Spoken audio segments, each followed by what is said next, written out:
Fatehpur Sikri, proche d'Agra, est une splendide ville impériale dont les bâtiments de grès rouge sont dans un parfait état de conservation.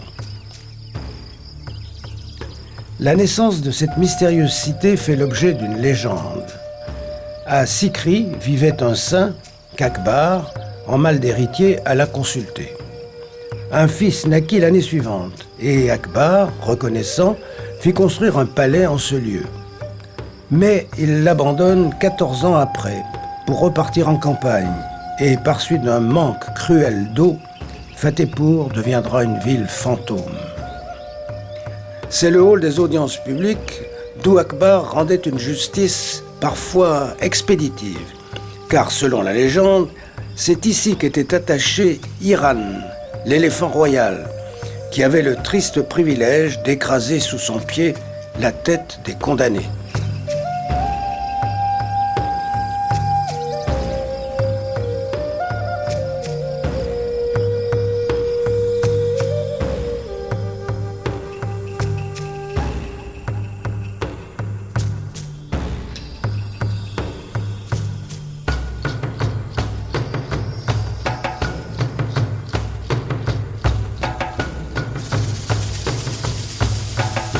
Au cours des audiences privées, le souverain siégeait au milieu et ses ministres aux quatre coins du Diwan-i-Khas, hall des audiences privées, qui possède en son centre le plus célèbre des ornements de l'architecture moghole, une colonne qui s'épanouit en une série de 36 corbeaux en volute.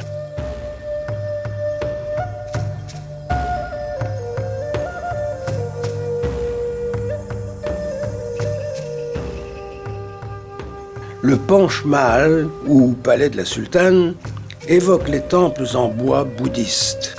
C'est un pavillon à 5 niveaux, de taille décroissante et entièrement ouvert, dont les piliers de formes différentes à chaque étage sont admirablement sculptés. À Nup Talao, ce bassin où 4 passerelles rejoignent une plateforme centrale. C'est là que les plus grands musiciens de la tradition indienne s'installaient pour donner des concerts. Le palais de Jodhabai est le plus imposant de toute la citadelle. Son entrée, particulièrement bien surveillée, donnait accès au harem.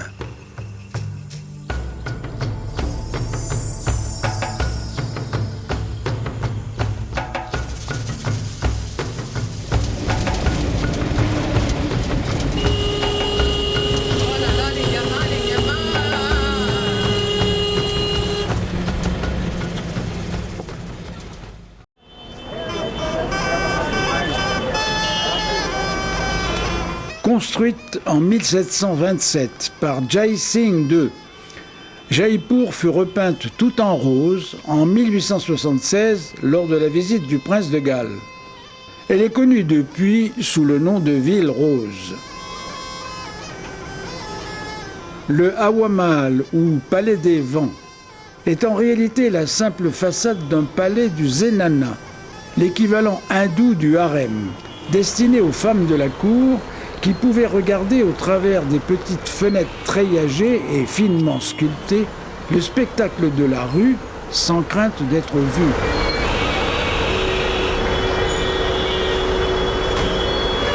Lorsqu'on arrive à Amber, impossible de rater le fort et ses remparts, juchés au sommet d'une colline dominant le lac Mahota. Construit à la fin du XVIe siècle, le fort d'Amber était le siège originel du pouvoir du Maharaja et un des plus beaux édifices du Rajasthan.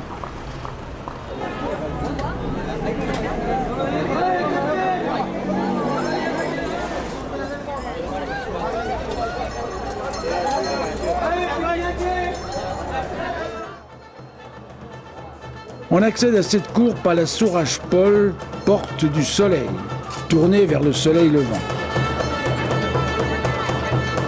La Jaleb Chowk est la cour principale de la forteresse où les armées victorieuses paradaient avec leurs butins de guerre.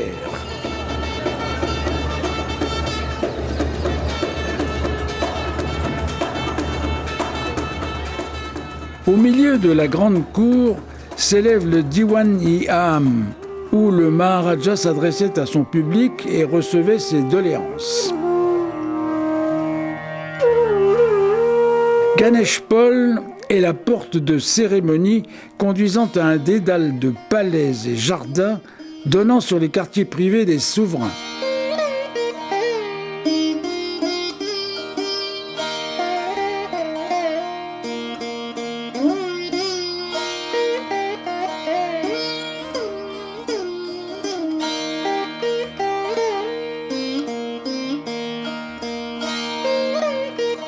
Le Shesh Mahal, orné du sol au plafond de mosaïques de verre colorés et de brilles de miroirs.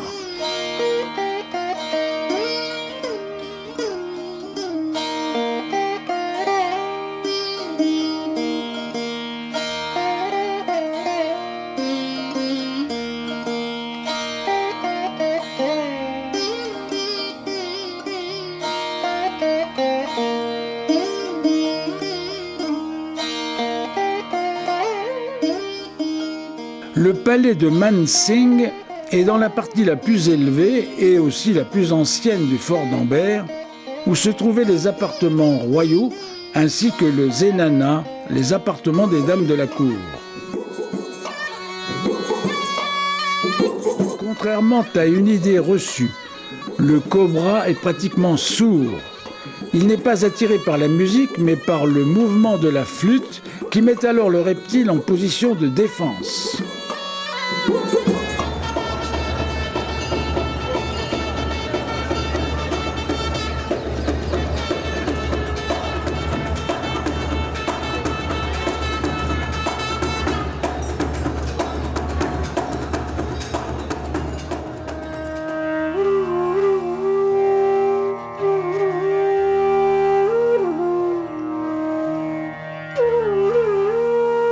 Situé sur le lac Mahota, ce jardin était réservé aux femmes.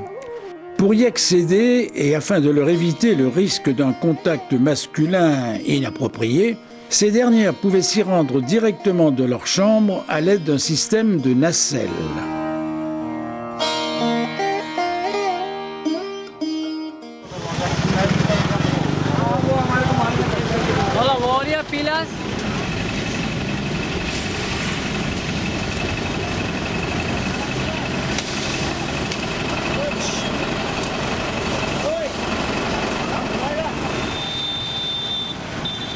Le lac Mansagar est artificiel.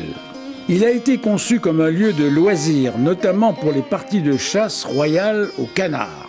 Il servait également de réserve d'eau pour la ville de Jaipur.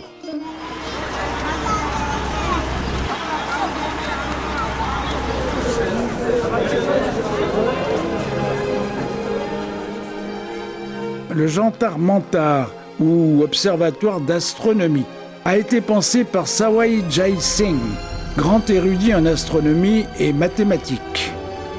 Peu satisfait des instruments en cuivre, il en fit construire en marbre et en pierre, plus précis et moins sensible aux intempéries.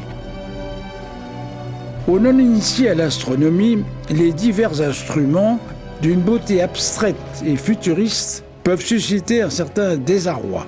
Ils fournissent pourtant des méthodes et des mesures, toujours aussi précises de nos jours, pour étudier les mouvements du Soleil, de la Lune et des planètes.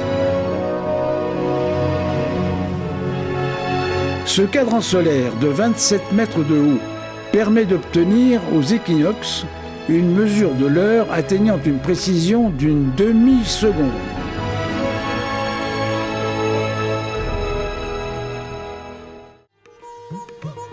Toujours occupé par la famille royale, ce palais fut construit par le Raja Jai Singh au cœur de sa capitale.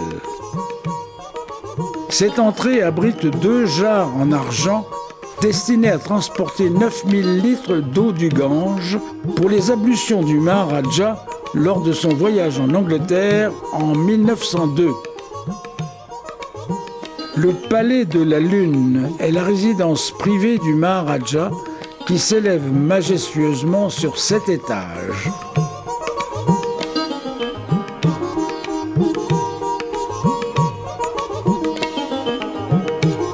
Nous assistons aux préparations d'un mariage haut de gamme qui doit réunir dans quelques heures plusieurs milliers d'invités. Les mariages d'amour restent rares en Inde, où la majorité des unions est encore arrangée par la famille. Pourtant, de plus en plus souvent, une concession est faite à la modernité en recherchant le prétendant sur Internet ou par un détective spécialisé dans les enquêtes prénuptiales. Vérifier les informations sur le statut professionnel du futur époux ou sur la biographie de la promise est une activité assez lucrative, avec en plus ce que rapporte l'organisation du mariage proprement dit, pour lequel les familles s'endettent parfois à vie.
Go.